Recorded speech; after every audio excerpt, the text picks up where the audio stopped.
World War II did not always fail because of bad decisions. Sometimes, it failed because the rules worked exactly as intended. In early 1945, Allied air power in Italy was technically perfect. Pilots flew at the safest altitudes. Attack profiles followed Doctrine. Losses were minimized. And soldiers on the ground kept dying. This is the part most histories don't explain, because it reveals a hidden truth about modern war. A system designed to save pilots was quietly sacrificing infantry. For 3 days, German artillery pinned down an entire battalion. The guns were not stronger. They were not better hidden. They were simply placed where Doctrine could not touch them.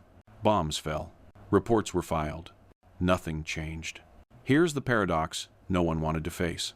The safer the aircraft flew, the more accurate killing became impossible. To hit the enemy, pilots would have to fly where they were never meant to go. Low enough to see, slow enough to be targeted, long enough to be killed. Doctrine said that was madness.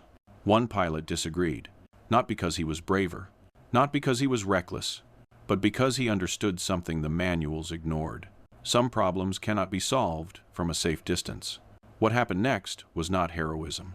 It was not luck. It was a decision that exposed a flaw buried deep inside Allied strategy. A flaw that, once revealed, forced an entire doctrine to change. If you watch this story to the end, you won't just learn what happened on one frozen ridge in Italy. You'll understand the quiet mistake that shaped how air power was used, and how one forbidden solution rewrote the rules of war. If this kind of hidden history matters to you, consider subscribing. This channel explores the decisions, systems, and quiet failures that actually shaped World War II. In early 1945, the war in Italy had entered its most deceptive phase. On paper, the situation looked manageable. The Gothic line had been breached. German forces were retreating north. Allied maps showed progress measured in miles, arrows pushing steadily upward through the Apennines. But on the ground, nothing moved. The Italian front was not a battlefield of sweeping maneuvers. It was a landscape designed to punish certainty. Mountains rose in jagged succession, forcing every road, every supply route, every infantry advance into narrow valleys exposed to fire from above. Winter turned those valleys into channels of mud, snow, and stalled momentum. German artillery did not need to be superior. It only needed to be positioned correctly. For Allied infantry units, progress was counted in yards. Each yard was paid for with time, exhaustion, and casualties that never appeared dramatic on a strategic map. This was not a failure of courage. It was a failure of geometry. German guns were dug into reverse slopes, positions invisible from the air, protected by rock and earth, firing indirectly into valleys below. From the infantry's perspective, the shelling felt constant. From the air, the enemy barely existed. This was the fundamental contradiction of the Italian campaign. Air power dominated the sky, but could not see what it needed to destroy. Allied doctrine had an answer for this problem. It was called safety. Aircraft attacked from altitude. Bombs were released within approved profiles. Pilots were trained to make one pass, deliver their ordnance, and pull away before ground fire could concentrate. The logic was sound. The statistics supported it. Every reduction in altitude increased exposure to small arms fire, machine guns, and anti-aircraft weapons. Every additional second over the target multiplied the probability of a fatal hit. Doctrine existed to keep pilots alive, and in that regard, it worked. Loss rates dropped. Aircraft returned home. Mission reports showed compliance. And yet, artillery continued to fire. Infantry units remained pinned. Medics could not reach the wounded. Supply columns stalled on roads that could not be cleared. Airstrikes cratered hillsides and empty fields. The guns survived. This was not because pilots lacked skill. It was because altitude erased precision. A bomb dropped from thousands of feet could devastate an area, but it could not reliably eliminate a single gun dug into stone. Against targets measured in meters, dispersion turned firepower into noise. The system had optimized survival at the cost of effectiveness, and the men paying for that trade-off were not in the cockpit. For days at a time, battalions waited under shell fire, knowing air support was overhead and powerless to change their situation. Requests went up. Coordinates were estimated. Attacks were flown. Nothing shifted. Every part of the system functioned as designed, which made the failure harder to confront. Because when a system breaks while doing everything right, the problem is not execution.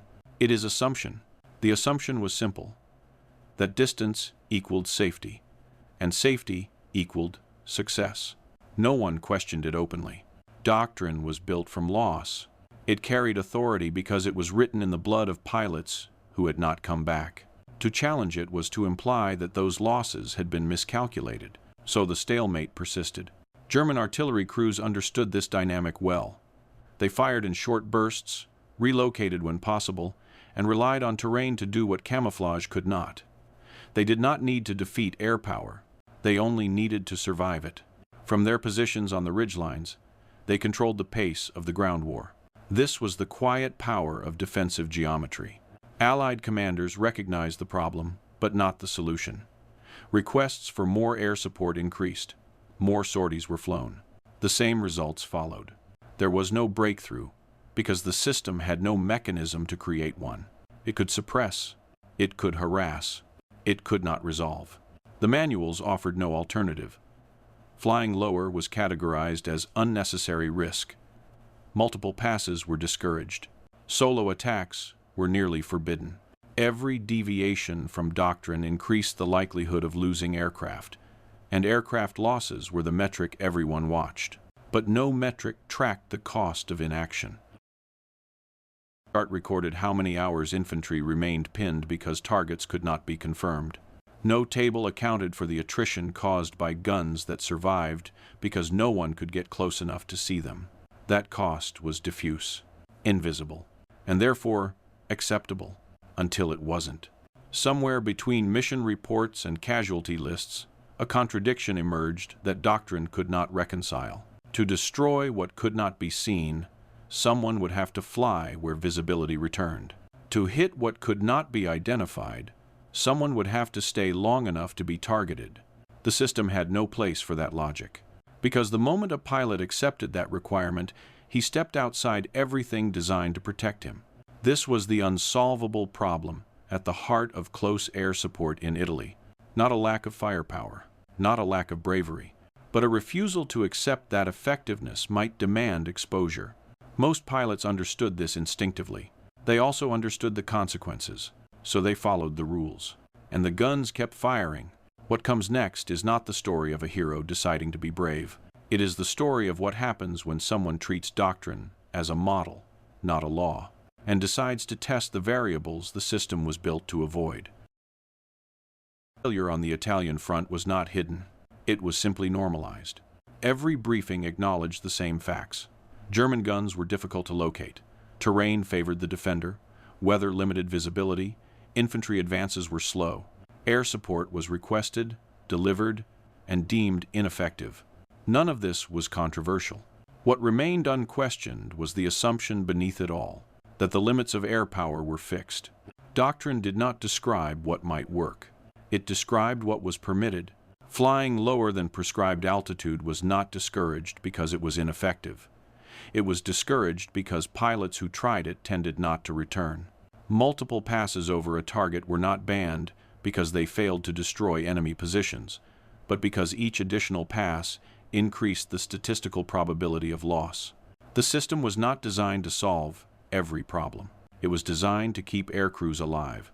Within that framework, the Italian campaign made sense, which is why no one proposed a solution that violated it. No one, except a single pilot who approached the problem from a direction doctrine never considered. He did not begin with courage. He began with contradiction. If air support existed to protect infantry, why was it structured in a way that made infantry protection secondary to pilot survival? If accuracy required proximity, why was distance treated as an absolute virtue? If artillery could not be destroyed without being seen, why was visibility sacrificed for safety? These were not questions pilots asked aloud. They carried implications no one wanted to own. The solution that emerged from this line of thinking was simple, and therefore unacceptable. To destroy the guns, an aircraft would have to fly low enough to visually identify them. To confirm destruction, it would have to remain over the area long enough to observe results. To do that, it would have to enter the envelope of every weapon designed to kill aircraft. This was not bravery, it was violation. Violation of altitude rules. Violation of engagement profiles. Violation of the unspoken agreement between pilots and command that survival came first. Doctrine labeled this approach reckless. Statistics labeled it suicidal. But statistics did not account for terrain. They did not account for aircraft design. They did not account for a pilot who understood exactly what he was risking and why. The aircraft involved mattered. The P-47 Thunderbolt was not elegant. It was heavy, overbuilt, and designed to absorb punishment. Its radial engine could take damage that would destroy inline engines. Its cockpit was armored. Its structure could endure hits that would tear lighter fighters apart. Doctrine treated all aircraft equally vulnerable at low altitude. Reality was more nuanced. At very low altitude, anti-aircraft guns designed for higher trajectories struggled to depress their barrels. Predictive fire solutions broke down against fast-moving targets hugging terrain. Small arms fire became the primary threat, but small arms were less lethal against armored airframes at oblique angles. These were not guarantees. They were probabilities. And probabilities could be managed. The forbidden solution was not to ignore danger, but to calculate it more precisely than doctrine allowed. Speed mattered. Angle mattered. Terrain masking mattered. By flying below ridge lines, an aircraft could deny gunners the time needed to track and lead.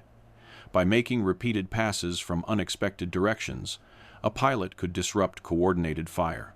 By using strafing runs to identify muzzle flashes before committing bombs, targets could be confirmed rather than guessed. Every element increased exposure. Every element increased effectiveness. Doctrine accepted exposure as unacceptable. The alternative accepted ineffectiveness as inevitable. That was the choice. And it was a choice no system wanted to acknowledge openly. The request that followed reflected this tension. Flying alone eliminated formation coordination and mutual protection. It also eliminated constraints imposed by wingmen unwilling or unable to follow. Making multiple passes violated engagement protocols. Flying at treetop level discarded every safety margin written into training manuals. Command did not approve the plan. They did not forbid it either. As forbidding it would require admitting that doctrine had failed. Instead, responsibility was shifted. The decision was framed as personal judgment rather than institutional endorsement. If the pilot survived, it would be an anomaly. If he died, it would confirm the rule. This was how systems defended themselves. What happened next was not improvisation. It was execution. The flight profile exploited every weakness doctrine had ignored. Low altitude denied visibility to flak predictors. Speed reduced exposure time. Terrain masked approach vectors. Repeated passes turned reconnaissance into confirmation. Strafing runs suppressed crews long enough to deliver bombs with precision. The cost was extreme. The margin for error was non-existent. Each second over the target invited cumulative risk. Hydraulic lines, control cables, oil coolers, any hit could end the mission instantly. Survival depended on aircraft resilience, pilot discipline, and the enemy's inability to adapt quickly enough. The system assumed that such exposure would always end in loss. It was wrong. What followed did not resemble chaos. It resembled method. Targets were identified visually. Positions were attacked repeatedly until neutralized or abandoned. Confirmation replaced assumption. In minutes, what days of approved air support had failed to accomplish was resolved. Not cleanly, not safely, but decisively. The forbidden solution worked, which created a new problem. Because once a solution proves effective, it cannot be dismissed as reckless anymore. It demands explanation. It demands replication. It demands integration into a system that was never designed to accommodate it. Doctrine had been built to avoid this outcome. Now it had to confront it. The success of the mission did not invalidate the risks. It redefined them. The question was no longer whether flying low was dangerous. The question became whether flying high was acceptable. That was not a tactical debate. It was a philosophical one, and it would force the system to change in ways far larger than a single mission. The silence that followed was not dramatic. There was no explosion visible from headquarters, no immediate announcement, no moment that felt historic. The guns simply stopped firing. For the infantry pinned in the valleys below, the change was unmistakable. Roads that had been death traps minutes earlier became passable. Medics moved forward. Units that had been frozen in place for days began to advance. From the ground, it felt like relief. From the air, it looked like an anomaly. Reports came in slowly at first. Artillery positions destroyed or abandoned. Enemy fire reduced to sporadic rifle shots. A ridgeline that had controlled the battlefield was suddenly irrelevant. The mission did not fit existing categories. It had not been flown according to doctrine. It had not followed approved profiles. It had not minimized risk, and yet it had succeeded where the approved system had failed completely. This created a problem far more uncomfortable than failure, because failure can be explained. Success outside the rules cannot. Command did not celebrate immediately.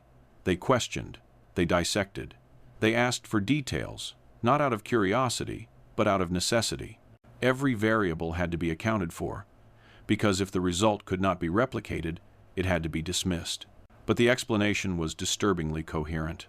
Low altitude restored visibility. Multiple passes restored confirmation. Proximity restored accuracy. The risks were real. So were the results. This was the moment the paradox became unavoidable. Doctrine had assumed that exposure and effectiveness existed on opposite ends of a fixed spectrum. The safer the aircraft, the less effective the strike. The more effective the strike, the greater the loss. What this mission demonstrated was something else entirely. Risk was not binary. It was conditional. At certain altitudes, danger increased exponentially. At others, it plateaued. At very low levels, some threats diminished, while others replaced them. The system had treated all low-altitude exposure as equivalent. Reality was more selective. This distinction mattered, because if risk could be shaped rather than avoided, then doctrine was no longer a shield. It was a constraint. The implications extended beyond a single ridge in Italy. If close air support could be made precise through calculated exposure, then entire categories of stalled ground operations could be unlocked. Infantry no longer had to wait for weather to clear or coordinates to be refined. Targets could be identified and destroyed in real time. But there was a price. Low-altitude tactics demanded discipline beyond instinct.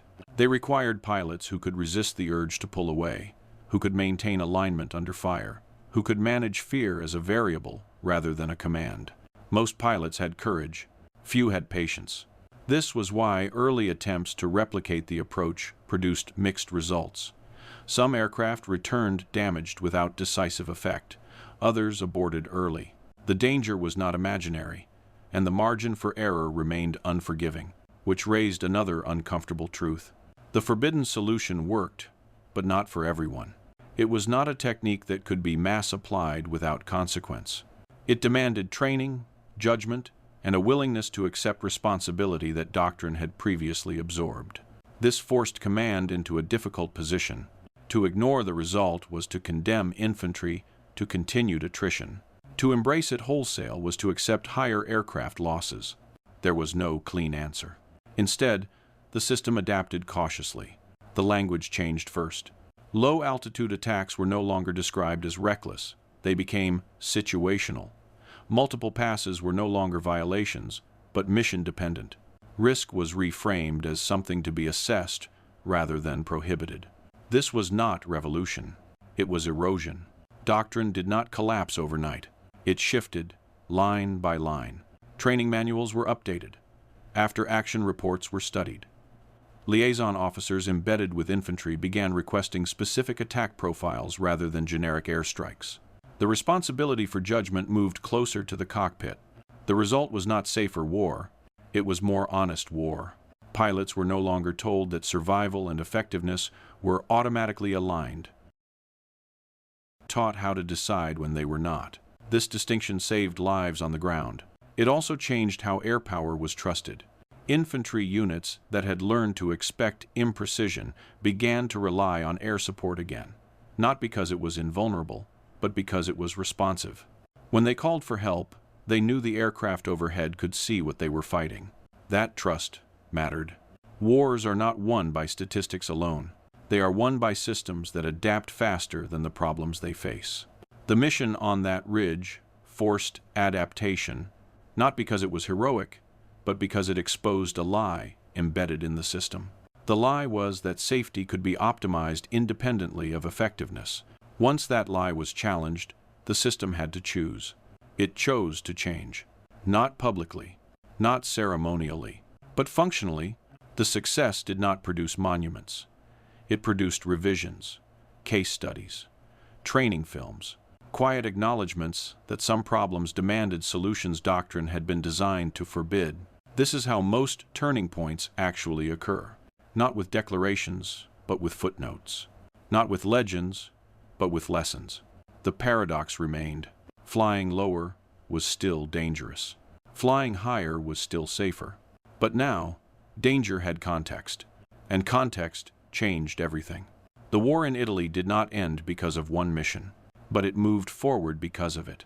And the most important consequence was not what happened that day, but what commanders and pilots carried forward afterward.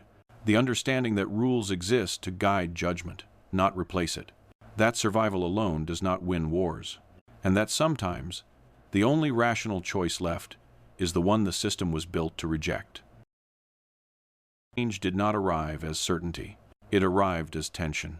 Once the forbidden solution proved that it could work, the system faced a problem it had been designed to avoid: responsibility.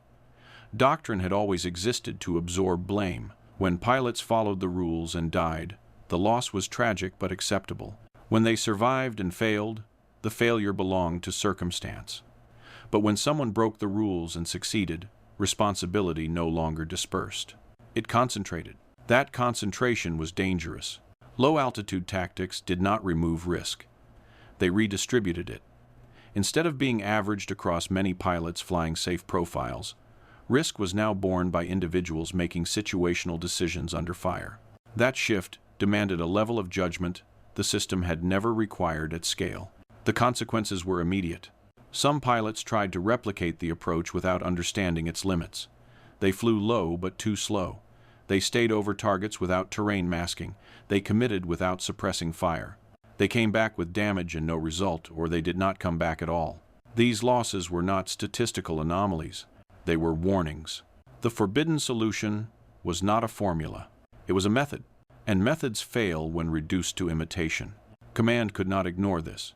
If the system endorsed low-level tactics without restraint, aircraft losses would rise sharply. If it rejected them entirely, infantry would continue to bleed under guns no one could touch.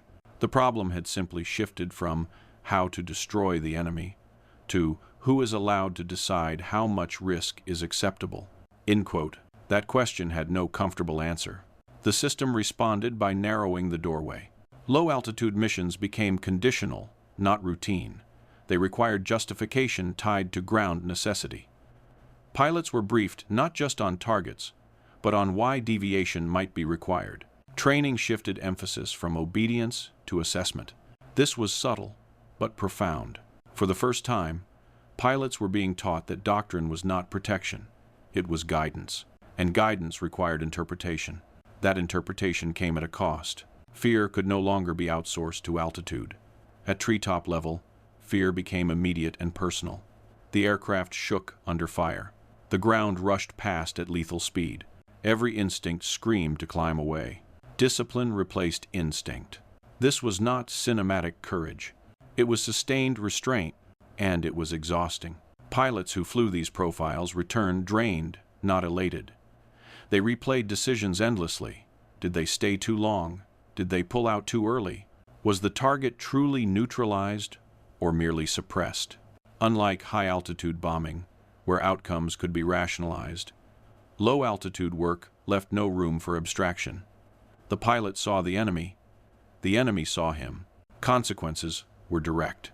This psychological cost mattered. Not every pilot could carry it. Not every unit could sustain it, which forced another uncomfortable realization. The forbidden solution was effective, but fragile. It depended on individual capacity rather than institutional momentum. Scale threatened to break it. The system adjusted again. Instead of mandating low-altitude attacks, it built frameworks for decision-making. Pilots were taught how to read terrain, how to estimate exposure time, how to recognize when to disengage. Liaison officers relayed ground realities directly to cockpits, reducing guesswork. Risk was no longer hidden. It was discussed. This transparency changed behavior. Pilots no longer equated bravery with persistence. They learned when to abort without shame. Infantry learned when to ask for specific profiles rather than vague support. Trust deepened not because danger vanished, but because expectations aligned. Yet the cost remained uneven. Aircraft returned riddled. Maintenance crews worked overtime. Spare parts vanished faster. Engines reached the limits of tolerance.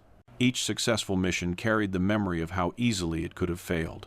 The system did not celebrate this. It absorbed it. Because celebration would invite replication without restraint. The truth was uncomfortable. Effectiveness demanded exposure, and exposure demanded acceptance of loss. The difference now was honesty. Losses were no longer masked by distance or diluted by averages. They were understood. Understanding reshaped command decisions beyond Italy. Planners began weighing not just probability of aircraft survival, but certainty of ground relief. Sometimes the calculation favored safety. Sometimes it did not. What changed was who made that call. Responsibility moved closer to the moment of action. This was the real cost of breaking the rules. Not higher losses alone, but higher accountability. There was no longer a doctrine to hide behind. No altitude to retreat into. No statistic to deflect consequence. Pilots who flew low carried the knowledge that their judgment, not the system, would be judged by outcomes. Some accepted this burden. Some did not. Both responses were valid. The forbidden solution was never meant to replace doctrine. It was meant to expose its limits. In doing so, it revealed something the system had long avoided confronting. War cannot be made safe through rules alone. Rules can reduce risk. They cannot eliminate necessity. The Italian campaign forced this lesson because terrain, weather, and enemy adaptation converged in a way that stripped abstraction away. There was nowhere to hide inefficiency. Either the guns were destroyed, or men continued to die. Breaking the rules did not end the danger. It clarified it. And clarity changed behavior more effectively than protection ever had. By the time the front moved north and conditions shifted, the system carried forward a quieter legacy. Pilots trained afterward did not know the names attached to the change. They learned procedures refined by experience rather than theory. They inherited a mindset that treated doctrine as a starting point, not a ceiling. The cost of that inheritance was paid earlier. In damaged aircraft, in sleepless nights, in decisions made seconds from disaster. This is the part rarely remembered. Not the moment when the rules broke, but the weight carried afterward by those who had to decide when breaking them was worth the price. By the time the front lines moved again, no official declaration had been made. There was no directive stating that doctrine had changed. No press release announcing a new philosophy of air power. No ceremony marking the moment when the old rules stopped being absolute. And yet, something fundamental was different. Pilots approached missions differently. Infantry requested support differently. Command evaluated outcomes through a new lens. The shift was subtle enough to avoid attention, but decisive enough to alter results. This is how real change usually happens in war. Not through policy, but through behavior. The Italian campaign exposed a flaw that had existed long before the first shot was fired there. Air power doctrine had been built on a clean separation between air and ground realities. Pilots were taught to think in terms of survivability envelopes. Ground commanders were taught to request firepower, not solutions. The two systems spoke different languages. Breaking the rules forced them to converge. Low-altitude support required pilots to understand what infantry faced minute by minute. It required ground units to understand what aircraft could and could not endure. The distance that once separated responsibility disappeared. This produced an unexpected effect: trust. Infantry units began to believe that when air support arrived, it would do more than make noise. Pilots began to believe that their risk translated directly into ground movement, not abstract metrics. The exchange became tangible. Trust, in war, accelerates everything. Decisions are made faster. Requests become more precise. Hesitation shrinks. But trust also raises expectations. Once infantry experienced effective close air support, tolerance for imprecision vanished. A strike that cratered empty ground was no longer acceptable. A mission that prioritized safety over effect became suspect. The system had crossed a psychological threshold. Air power was no longer judged by presence. It was judged by outcome. This redefinition mattered far beyond Italy. As the war pushed toward its final phases, similar problems emerged across different fronts: hidden targets, mobile defenses, enemies who understood how to exploit terrain and time. The lesson carried forward quietly. Effectiveness required proximity. Proximity required judgment. Judgment required ownership of risk. These were not ideas that fit neatly into manuals. They lived in after-action reports, in training adjustments, in the questions instructors began asking. Not what altitude is safest. Now, it back. But what altitude solves the problem? Well, that distinction reshaped thinking. It also exposed another uncomfortable truth. Doctrine had been built around averages. War is not fought by averages. Every battlefield presents unique constraints. Terrain, weather, enemy behavior, and timing intersect differently each time. A rule that worked 90% of the time could still fail catastrophically in the remaining 10. The forbidden solution worked not because it ignored statistics, but because it recognized their limits. Statistics describe populations. War is experienced individually. Once this was understood, doctrine could evolve without collapsing. It no longer claimed universal applicability. It became conditional, adaptive, responsive to context. This adaptability changed the pace of operations. Ground units moved sooner. Enemy defenses lost their ability to stall entire formations.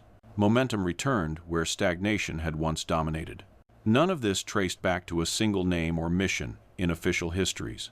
It appeared as incremental improvement, better coordination, more decisive outcomes, fewer prolonged stalemates. From the outside, it looked like progress. From inside the system, it felt like release. Pilots no longer flew constrained by rules that failed to reflect reality. Ground commanders no longer waited for airstrikes they did not trust. The invisible barrier between domains eroded. But the paradox remained. Flying lower was still dangerous. Breaking rules still carried cost. What changed was acceptance. The system stopped pretending that safety and effectiveness were naturally aligned. It acknowledged the tension openly and trained people to navigate it rather than deny it.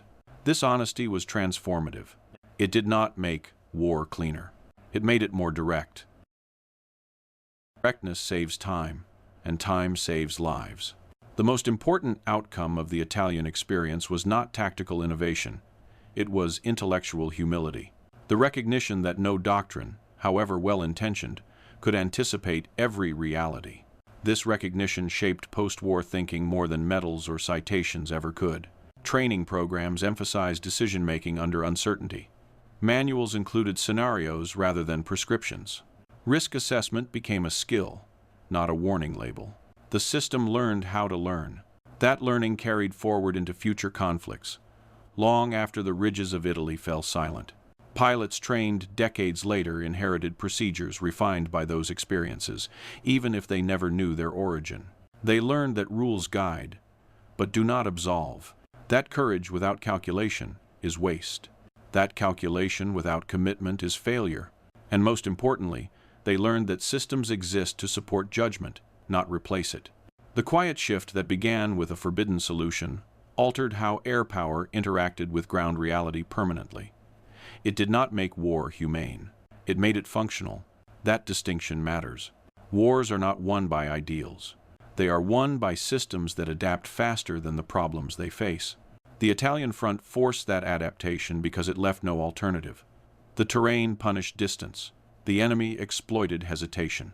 Only proximity restored control. Once that lesson was absorbed, it could not be unlearned. The system moved forward, changed, even if it never admitted exactly when or why. That is the legacy of moments when rules break. Not in glory, not in headlines, but in the silent recalibration of how decisions are made when lives depend on them. History often records turning points as moments of victory. Battles won, lines crossed, flags raised. But the most important turning points rarely look like that. They look like quiet corrections. The Italian campaign did not end because of a single mission or a single pilot. The war would have been won without it. Maps would still have shifted. Germany would still have fallen. From a distance, nothing seems different. And yet, everything that followed was shaped by what happened there. Because the real change was not tactical. It was cognitive. For the first time, the system accepted something it had long resisted. That rules cannot replace judgment, and safety cannot be the sole measure of success. This was the hidden insight buried beneath the story. The failure had never been a lack of firepower or bravery. It was a refusal to admit that doctrine had limits. Once that refusal broke, the war became more honest. Air power stopped pretending it could solve ground problems from a distance. Ground commanders stopped assuming air support would work simply because it arrived. Responsibility became shared, immediate, and visible. That shift altered outcomes more reliably than any single innovation. The paradox remained unresolved, and that was the point. Flying lower was still dangerous. Breaking the rules was still costly. But danger was no longer denied, and cost was no longer abstract. The system learned to weigh necessity instead of hiding behind averages. This lesson extended far beyond World War II. Every modern military, every complex organization, inherits the same temptation: to optimize for safety, compliance, and predictability at the expense of effectiveness. Rules multiply. Procedures harden. Deviations are discouraged. Until reality intrudes. The Italian front was one such intrusion. Terrain, weather, and enemy adaptation exposed the gap between what was safe and what was necessary. Once exposed, that gap could not be ignored again. The change did not create legends. It created competence. Pilots trained afterward were not taught to be fearless. They were taught to think, to recognize when doctrine applied and when it did not, to understand that obedience and responsibility are not the same thing. That distinction saves lives. It also carries weight, because when rules no longer absolve decisions, individuals must carry their consequences. That burden is heavier than blind compliance, but it is also more honest. This is why the story remains largely unknown. There are no statues for judgment, no parades for restraint, no easy narrative for calculated risk. The legacy lives elsewhere, in training manuals that speak about context instead of certainty, in commanders who ask what works, not what is permitted, in pilots who understand that courage is not the absence of fear, but the refusal to let fear become excuse. The most important outcome of that frozen morning in Italy was not the destruction of enemy guns. It was the quiet proof that systems fail when they confuse survival with success. Once that proof existed, it changed how problems were approached everywhere they appeared again. The war ended months later. The men involved returned home. The ridgelines became farmland. The details faded. But the logic remained. Doctrine survived, but it was no longer absolute. Safety mattered, but it was no longer supreme. Judgment reclaimed its place. This is how wars are actually won. Not by those who follow rules perfectly, but by those who know when rules no longer serve the reality they face. The turning point was not the moment the guns went silent. It was the moment the system learned to listen. This story changed the way you think about war, strategy, or decision-making. You'll find more documentaries like this on the channel. Subscribe to continue exploring the unseen forces that shape history.